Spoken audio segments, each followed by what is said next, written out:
Hey there. Thanks so much for clicking on through to hear my son's journey with ARFID and how we've overcome ARFID and how he has food freedom now. I will also briefly share my story because I had ARFID into my adult years and how that was overcome. And then I have a little bonus story at the end, a short one. My grandma actually turns out, in hindsight, she definitely had ARFID. So I will share that. I will share kind of the phases that each of us went through and what we can learn from that. And hopefully it will be something that's useful for you no matter what stage you're at in the ARFID journey, and whether you are a parent or a caregiver to someone with ARFID, or if you have ARFID yourself. I think that there will be some value here for you, and hopefully shave down the amount of time that you suffer with this terrible eating disorder. So let's go right back to 2008. 2008, ARFID was not yet ARFID. At that time, they were starting to understand that there is this sort of eating disorder that's very different than, let's say, anorexia or bulimia. It has usually nothing to do with body image issues. And at the time in 2008, when my son was born, it was called, I believe, selective eating disorder. But very, very few people even knew it existed. And so you'll see how, the first 10 years of my son's life, we were basically just either ignored or given very, very ineffective tools to handle this. But there is obviously light at the end of the tunnel, because as a teenager, he is now completely ARFID free. So we go back to 2008. I do believe he had ARFID from birth. We had trouble with breastfeeding, and I remember the nurse that was helping me said, "It's really interesting. What you're dealing with is pretty different than what I normally see with breastfeeding issues." She said, "It's almost like he gets spooked every time that he gets some breast milk. It's like he's scared of it." She said, "I don't normally see that, but it's yeah, I think that's what's causing this whole challenge, is that it seems like he's scared, and he would spit up right away if he had some milk, like, spitting it right out." So we got through that. It took a couple months to really stabilize that and get him to eat regularly, and he loved it. I mean, he loves eating. But when it came to introduce solids, the challenges came right back. He had no interest in eating. He would be hungry. Eventually, he could even articulate that he's hungry, but he couldn't eat. So I was able to introduce foods to him, but the only ones that he would eat regularly were the more highly processed foods, unfortunately. So it would be things that usually had like a bland color and were very predictable. So if I would try to feed him fruits or vegetables or protein, the flavors and the textures of that change dramatically, right? Different apples taste totally different, so that sort of thing. So he would eat like white bread, or white crackers, but it had to be a certain brand, or Cheerios, but only one flavor of Cheerios. So these sort of very predictable foods, which unfortunately were the more processed foods despite my efforts, but it was the only thing he would eat from a very young age. So from that period, I started telling the doctors about this right away. I was like, I think there's an issue. Like, he's not eating, he's not taking to new foods. And I was brushed off every single time. It was like, the response was, "Oh, well, kids will eat when they're hungry. Don't worry about it. Maybe you're feeding him too many snacks. Maybe you're being too unstructured and lenient at meal times. Maybe you should, stop giving him these foods that he really likes because he's just filling up on Cheerios or whatever else." And none of that was true. So if I wouldn't give him his preferred foods, he just wouldn't eat. And then we would be dealing with tantrums and disturbed sleeping and all sorts of other issues. Some of the other things I heard from medical practitioners and psychologists and therapists over the whole decade that we went through with him in what I call the fog era, the era where there was lots of confusion. No one took what was going on seriously. And if they did, the therapies and treatments were very, very pricey, very long term, very ineffective, and many times actually made it even worse. Um, so, kind of from that young age all the way to age 9 or so, we were in this era. Um, the good news is that he had an incredibly supportive and amazing daycare that he went to. And I credit that woman that he spent almost a year with for basically allowing him to find a number of safe foods that stuck with him for several years after, and probably made it possible for him to develop more healthily than it would have been if he was only eating crackers for like 8 years. Um, as a side note, that myth that most doctors will say that, oh, kids eat when they're hungry, it really is a myth when it comes to ARFID.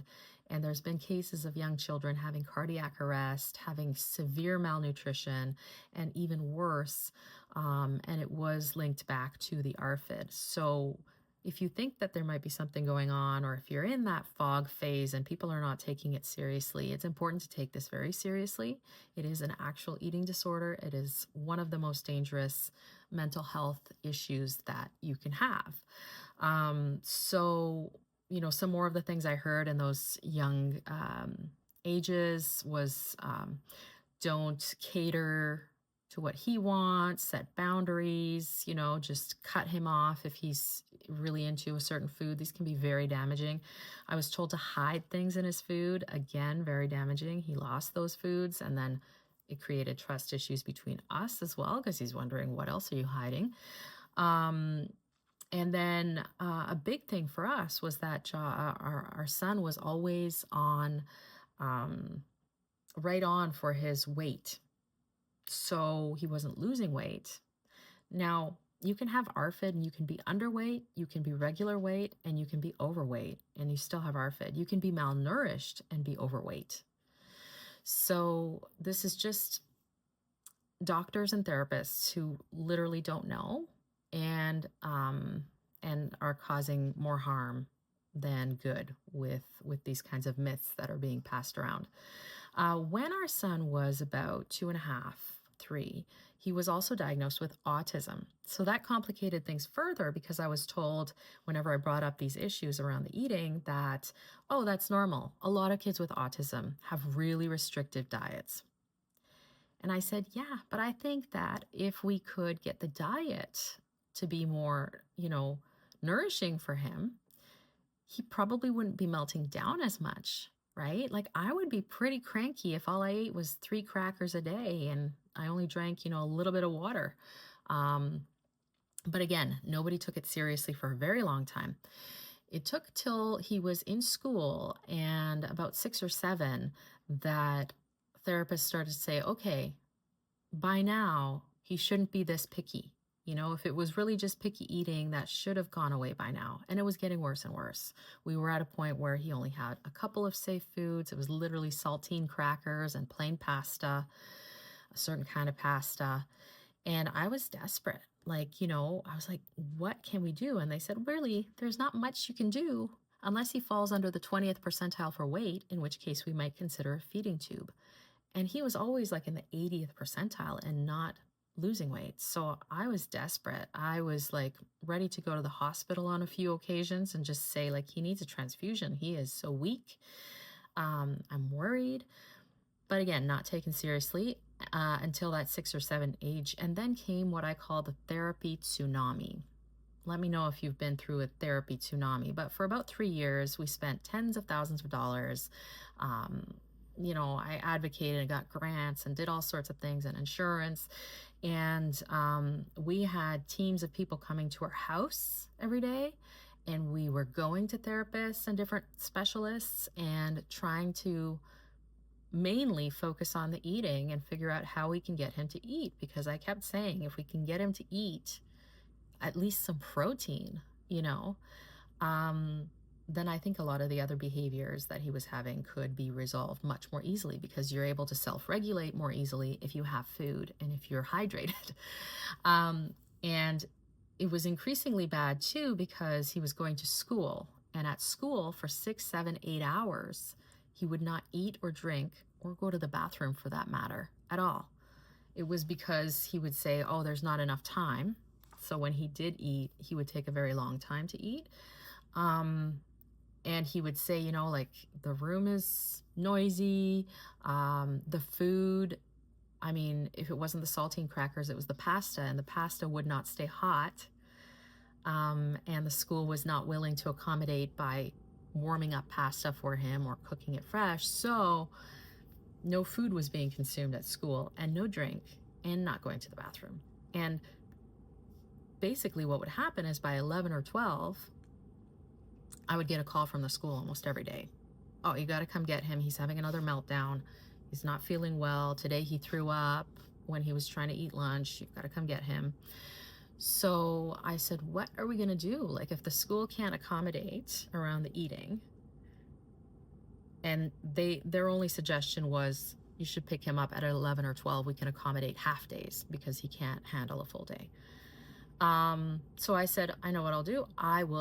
We had found at the time a safe food, which was Domino's pizza bread with no sauce, no cheese, just basically like baked dough with a little bit of butter on it, no seasoning. And I would go drive across the city for an hour every day at lunch so I could pick up that pizza bread, bring it to his school. He'd sit in the car for 20 minutes with me and eat it and have some water, go back inside, and lo and behold, within 2 or 3 days, the teachers were saying, oh, it's like night and day. He is a totally different kid, no more tantrums, no more meltdowns. And I did that for a full year. Somewhere around there, COVID struck.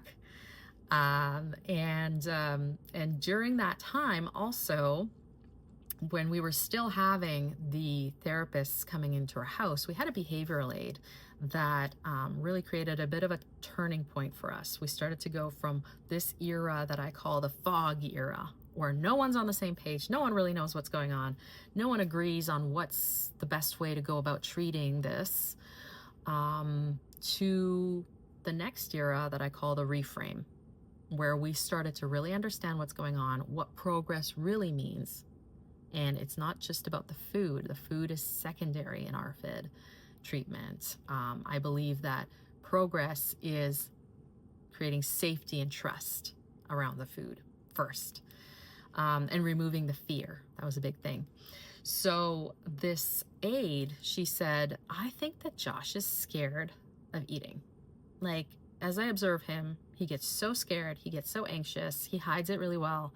But I think it might be anxiety. And we talked, maybe he needs to go on some anxiety medication.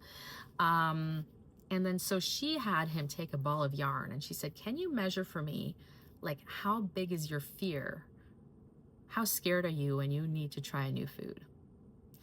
And she's like, just measure. Is it like a few inches? Is it like a really big piece of string? And he took that ball of yarn and he ran around the house until it was completely spent and gone. It took me like an hour to clean it up. It was tangled up around the whole house. And he said, this is my biggest fear. This is the scariest thing for me, is to have to eat a new food. Can you imagine that? I mean, we as adults might face a big fear like once a year. You know, if you're hiking up a big mountain and you're scared of heights, had to face that fear once a year. He's facing that fear every day. And not just that, but he has like appointments with 5 to 10 therapists a week prodding him around his eating. You know, none of that was helping. It was making it worse and worse. He was getting even more anxious, even more scared.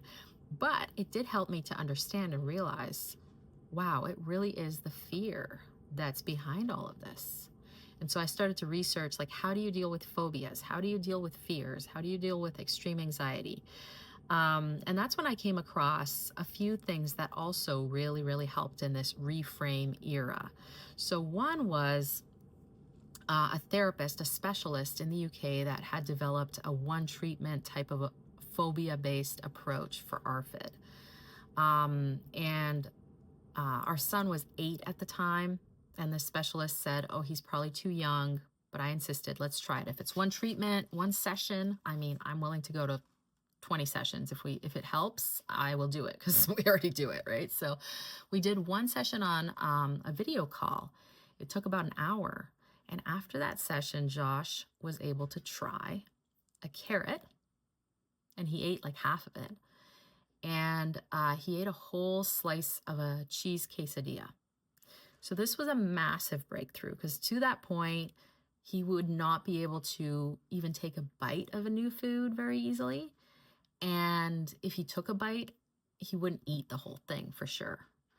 So we really were able to introduce these new foods.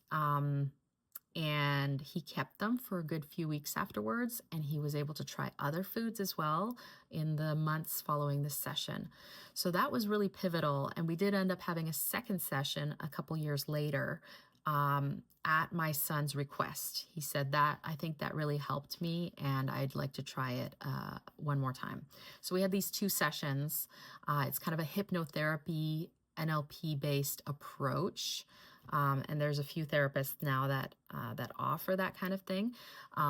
Something I've learned is that they should know about ARFID. It doesn't work as well if you just go to any hypnotherapist. It should be somebody who's dealt with ARFID before and can understand what it's all about. Because one of the big things that was a breakthrough for our son in this period, in reframing his own experience with ARFID, was he said that therapist was the first one out of the 50 specialists that we'd seen. That was the first person that really seemed like he understood what I was going through. So feeling understood and feeling seen is really important in this journey, and not kind of being viewed by a lot of therapists and a lot of aides really saw this as like stubbornness, or they saw it as like, oh, he just needs more exposures, or secretly they kind of thought it was me, or that it wasn't that bad. Like this woman keeps, overreacting about this. It can't be that bad, right? Like one therapist in the thick of all this told us, why don't you just hide some food, like blend up different vegetables and hide them in falafel or in lasagna sauce. And I'm like, what part of he only eats saltine crackers, a certain brand, and plain white macaroni do you not understand? Like if he ate falafel and sauce and lasagna, I wouldn't be talking to you.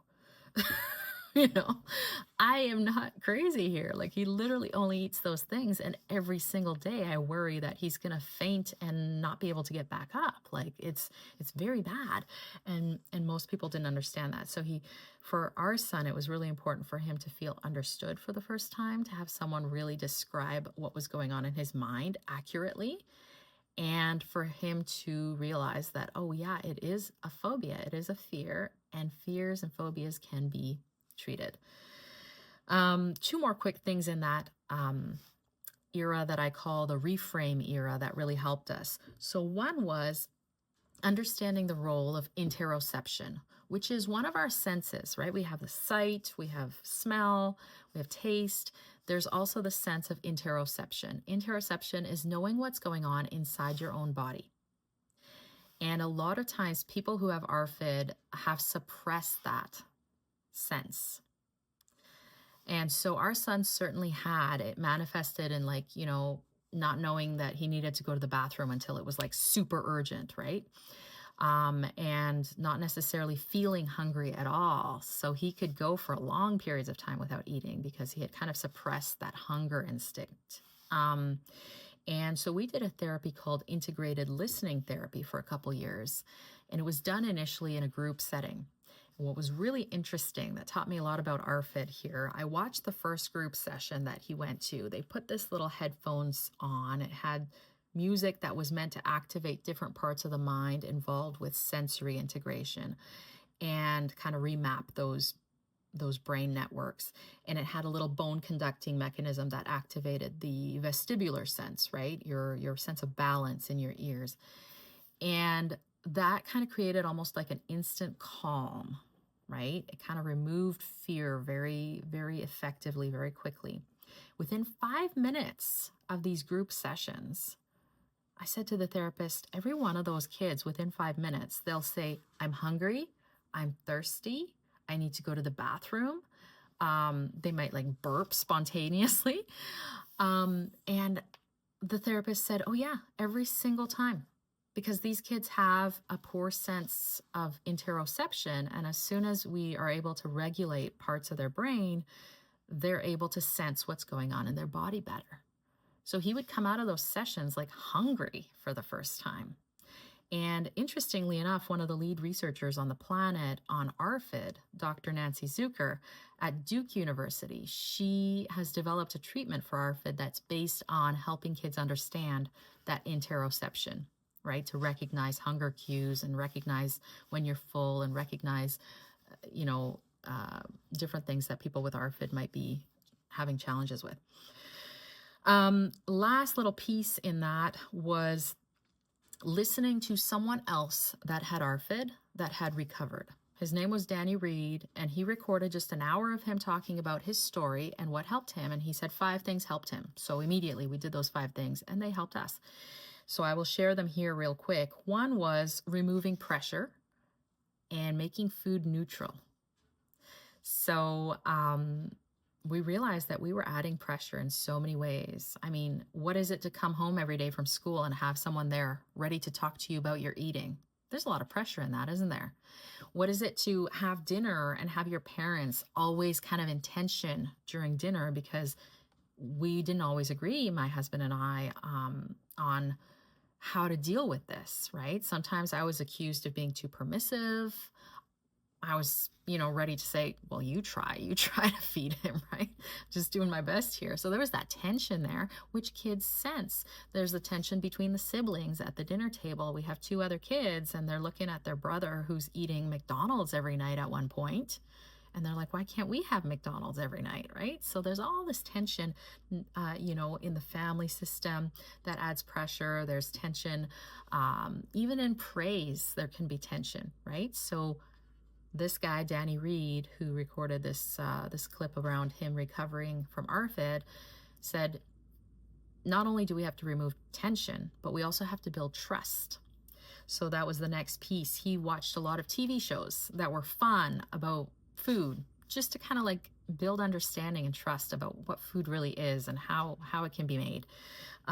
He also said, it was 4 things. So removing pressure and building trust. He watched a lot of TV shows. That was very helpful for our son as well. He started following some YouTubers and TikTokers and really getting interested in food. Then he said cooking helped him. Cooking with no pressure to try the food. He would just cook like for other people at first. But through cooking, he gained skills and he learned to trust the food because he saw what happened to it from A to Z and he could trust more and eventually started to eat those foods and discover ways of making foods that he could tolerate.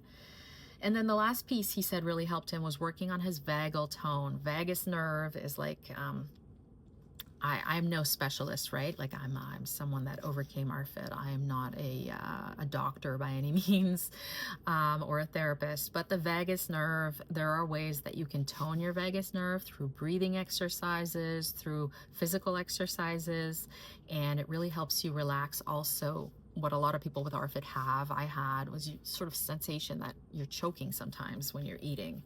In fact, I couldn't burp until I was 40, okay? And that's another thing that often co-occurs with ARFID. All right, so that was the reframe era where we really went from understanding that ARFID has a lot more to do with rebuilding trust and overcoming fear than it has to do with just the food. So we redefine what progress looks like, not just for our son, for himself, but also and his own understanding, but also for the family and how the family views what's going on and how we define progress as a family, and also for the whole team of caregivers. I really had to do a lot of education around what ARFID really is. and how to actually support our son. So progress was no longer how many safe foods are on the chart. It was no longer like how many foods did he tolerate today. It was no longer like, how many stickers did he get for tolerating a food near his plate. And then next day, if he licked a food, like these were all the sorts of therapy techniques that were being done for years and really causing more and more loss of safe foods because they were the wrong approach. So progress became more about, is mealtime calm? Is mealtime a safe environment? Does our son feel safe at meals? And that was the reframe era. What happened after that, I call the bridge era. So we had to bridge kind of this old identity, not just for our son, but for our whole family, to the new identity of, having food freedom. And we knew now it was possible if we can overcome that fear, if we can rebuild the trust in food, and then build skills as well. I mean, if you've had ARFID, there's a good chance maybe you haven't had a lot of practice using certain utensils, right? Because their diet is so restricted that you perhaps don't need a knife. So this is a teenager that never really had to use a knife, didn't really know how to use a knife, right? So there were some skills to be done, built there as well. So the bridge era, we really leaned in on the things that brought our son more safety, more trust, more joy even, or at least fun in the whole eating process.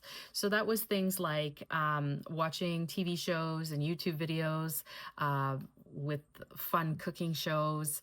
If he had an interest in one of them, we would make that food together or help him plan how to get those recipes done. He had an interest, we would do interest chaining now. So if he had an interest, let's say, in travel and international foods, we ordered snack foods from around the world. There was a sort of subscription box that you could get once every 2 weeks, and he would open that up and do an unboxing video and like try some of the different foods because it was kind of fun for him this way. But there was never any pressure to actually try it. We tried cooking lessons, which backfired because they didn't understand the ARFID, so there was a lot of pressure in that environment. But we went to private chef in the home doing skill building, and that allowed him to really, it was a huge leap when the chef came over. It was just a few sessions. The chef was amazing that he totally understood what was going on and had a no pressure approach. And it really helped our son get a better relationship with food by just being able to see how the food is made and making it himself. And there was no pressure to try any of the food. But after a couple cooking sessions together, he really wanted to. And it was after like 3 or 4 cooking sessions that he tried sauces, all kinds of different sauces. And I would say the real leap from that bridging stage to complete freedom, which is where he's at now, where not only is he free to try all foods, but he eats pretty much all foods in large quantities in a decent amount of time. He also has joy and agency. So I will literally come down on the weekend and he'll have already eaten breakfast. He'll have made it himself. He'll have scrambled some eggs or seen what's in the fridge. One time I caught him eating leftover sushi for breakfast. And these are things that were unheard of just years before. And so what really made that leap happen for us was, and I think it's got to be a part of everybody's healing journey, it was a sense of giving back. And I asked our son, like, what were some of the most powerful moments? He said one was when we reframed food to be neutral, right? Another, yes, was the cooking lessons. It was the experiences that helped him build trust with food. But a big one, he said, was being able to give back. So we organized some retreats just this past year where we brought in the specialist that had helped him with recognizing the fear and overcoming some of the fears that he had with food just in those 2 single sessions that we had. And it was being able to meet other people with ARFID, share his story, and being able to basically help others with it. That boosted his confidence so much. It really pushed him over the edge. Like there was even, he said, never in my life am I going to eat bananas. That's kind of the 1% of me that's still got ARFID. And when he got back from that retreat, he said, I'm going to eat bananas just to show everyone I met that it's possible to overcome even that fear. And so with the freedom stage, it's glorious, I got to tell you, and I don't take any of it for granted. But staying in touch with your, experience and processing what happened and helping others is actually part of our healing journey. So I'm really glad you're here. I hope this is helpful. I said I would share also what happened with myself and with my grandma, really briefly in a nutshell. So myself, I had for sure ARFID as a child into my 20s. Very similar now in hindsight to what my son had, but I didn't recognize it until the last few months. Reflecting on this whole thing, and now that we're out of the fog and we're out of the, the challenging times, I thought, oh my gosh, I totally had it, but it presented so differently. So for me, it wasn't from birth. I had some traumatic, incidents when I was maybe 3 or 4. That's when I would say it started. And my diet got more and more restricted over the years. For a few years, I only ate bread, cheese, and a very specific kind of teriyaki chicken that my mom had to make with a very specific kind of chicken and a specific kind of sauce. I definitely had that. And then my story is probably the only time in history that peer pressure was a positive thing. And so what happened with me is I just got so sick and tired in my teenage years, my young adult years, of going out to restaurants with friends and constantly be kind of having to explain why I can't eat anything at the restaurant, ordering a piece of bread and having it come with some parsley on it or something and not being able to eat it. And then everyone's kind of asking, are you okay? Like, why don't you want to eat the one thing you ordered? And I didn't know at the time. I still didn't know up until the last few months. I'm 40 now, what that was. So, I just kind of assumed, oh, I don't know, I'm just really picky, like, sorry, but I can't, like, I literally can't. If I try, I might throw up. So I really don't want to do that at the restaurant. So I'm just gonna have to eat, drink my water, or have my orange juice. That was pretty much it. So, and what helped me overcome it was actually, ironically, we did have a chef when I was growing up. So he helped me introduce a lot of different fruits. So I was getting like some variety with fruits throughout this whole thing. It helped me to do self-hypnosis, actually. So from a young age, my mom would give me calming techniques and meditation. There were these tapes that were self-hypnosis. And I really believed in the power of coaching yourself, sort of self-hypnosis. So when I recognized that, oh, I really should start to eat more varied foods, it's really impacting my life. It took quite a few years. Like, it wasn't until my mid-20s that I would say I was totally free of it. I didn't have my first steak till I was maybe 29. But now I'm 40 and I can say I am definitely completely free of it. I can eat anything and everything. And ironically, I realized this goes even further back in our family. So I had a grandma that had a big hand in raising me that maybe contributed to my ARFID a little bit, because she was obsessed with the fact that I had such restrictive eating. She was a pediatric nurse, and she specialized, she was a nutritionist. And so she would, when I spent my summers with her, she would weigh me every day and look at my diet and say, oh, you're missing this nutrient, you're missing this one, you're missing protein. And she really took it upon herself for years to try and correct that. And when I was really young, it was quite forceful. Like, she would get so frustrated that I wouldn't eat. She tried to like hold my mouth and like stuff something in there, and it never worked. I would just vomit, or run away or something. But she definitely saw that it was an issue, and she didn't see that she herself had ARFID. And that's because it presented very different for her. She didn't have ARFID as a child. She had ARFID after a very traumatic set of events in her 20s. And so in her 20s, she got married, and within a 3-month time frame, she was widowed and lost her young son within a 3-month time frame to illness and an accident. It was quite tragic, and at the time she was living next door to a meat canning factory. Lots of meat fumes and like chemicals powdering down. They were using lead in there and things like that. So she developed a very severe allergy around that time.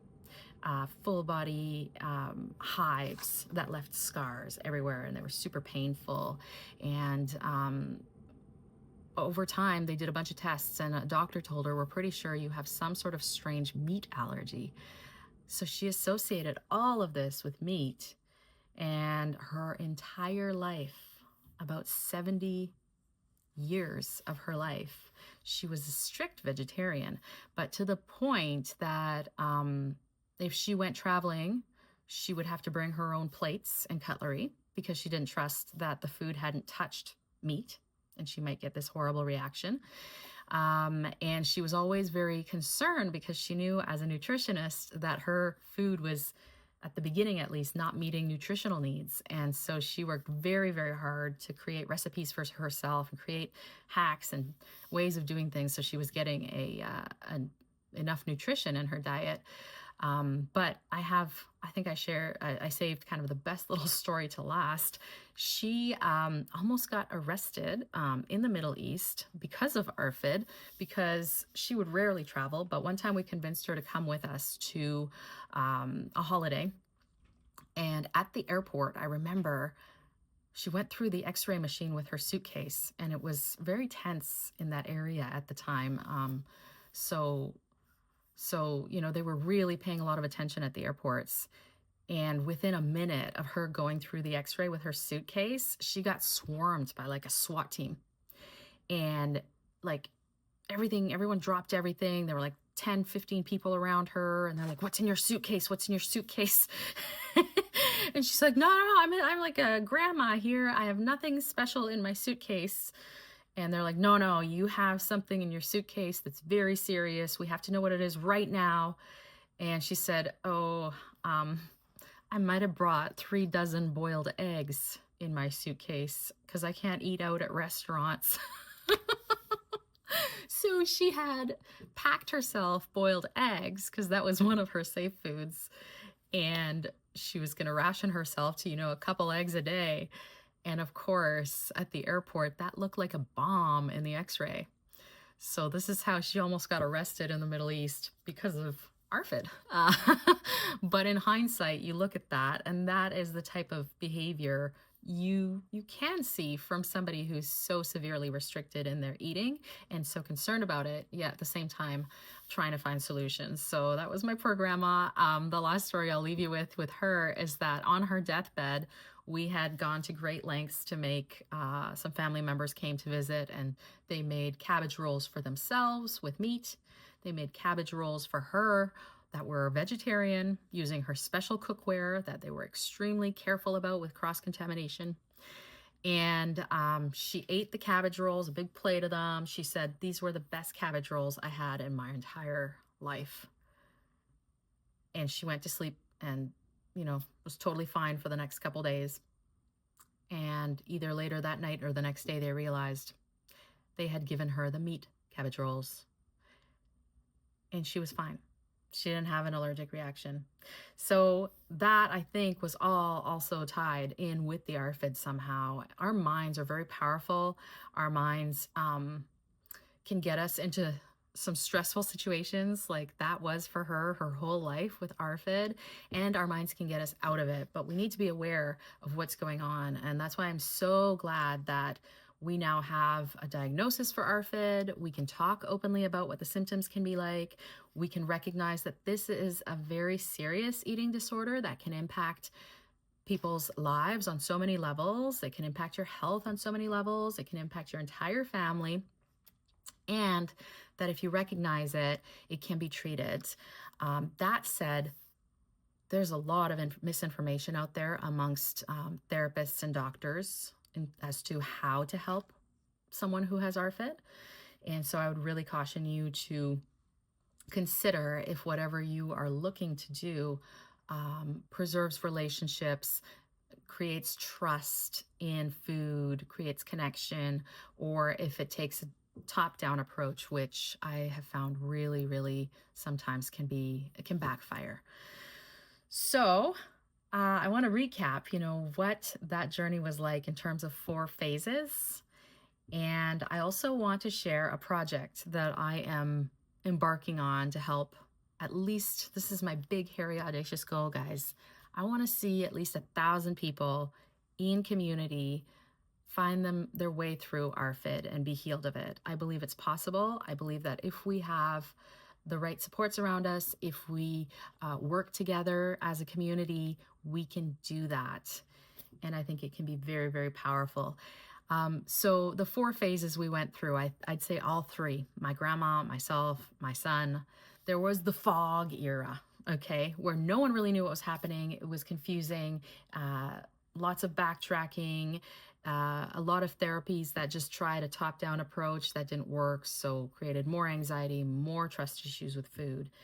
That was the fog. I really hope we can get you guys out of the fog very, very quickly and you don't have to spend 10 years there like I did, okay? Because what got us out of that was just clarity about what we're really dealing with and making sense of what our son actually needed.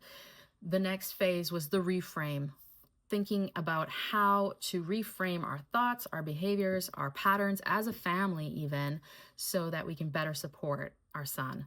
And the third phase was the bridge, building those skills. That's when exposure was really helpful, whether through therapy, but for us, it was more helpful to actually just go traveling, just go to different places where they had different foods, just order those snack foods in internationally. So that was the exposure and building trust with food and building skills era. Took a few years. And then is the freedom era, which we're in right now, which is glorious. But part of the freedom era is actually continuing our healing by processing what happened and helping others to do the same. So thank you so much for being here.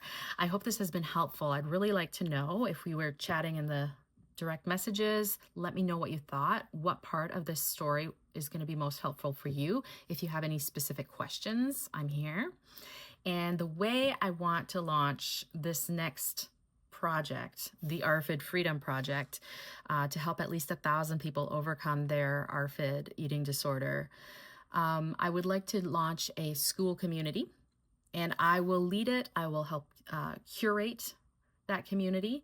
And what I can promise for founders at the very beginning is that at least once a month, we will bring in somebody who has great success stories as a therapist, as a doctor, as a researcher. So I'm thinking people like Dr. Nancy Zukor, who has been researching ARFID for over 16 years at Duke University.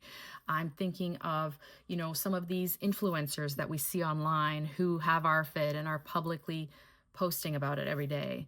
I'm thinking of any therapists that you guys recommend that are saying, this person just explained ARFID to us in such a clear way. I want to promise at least once a month, we're going to have an interview with someone like that, where I will ask questions. We can have your questions submitted. It'll save you time running around to all these different kinds of therapists and learning faster. And at least once a month, we will do a support call for parents, for people suffering from ARFID, from, caregivers that are involved, anybody who wants to know more about ARFID and who wants to share stories in a supportive setting. I will organize a call at least once a month for them. And of course, we will have moderated community chats in there and resources and tools to help you. I believe very strongly in the power of community and the power of groups to accelerate each individual's progress. And I would very much love it if you can join us in that community. But either way, let's stay in touch. I believe there's going to be a little email sign-up form below if you want to stay in touch that way. Or if we're in touch in the direct messages, let's stay in touch there as well. Let me know if you want to have the details of the community once it launches, and I will send those along. And I wish you lots and lots of trust building, of connection with food, and of healing in your ARFID journey. Thanks so much.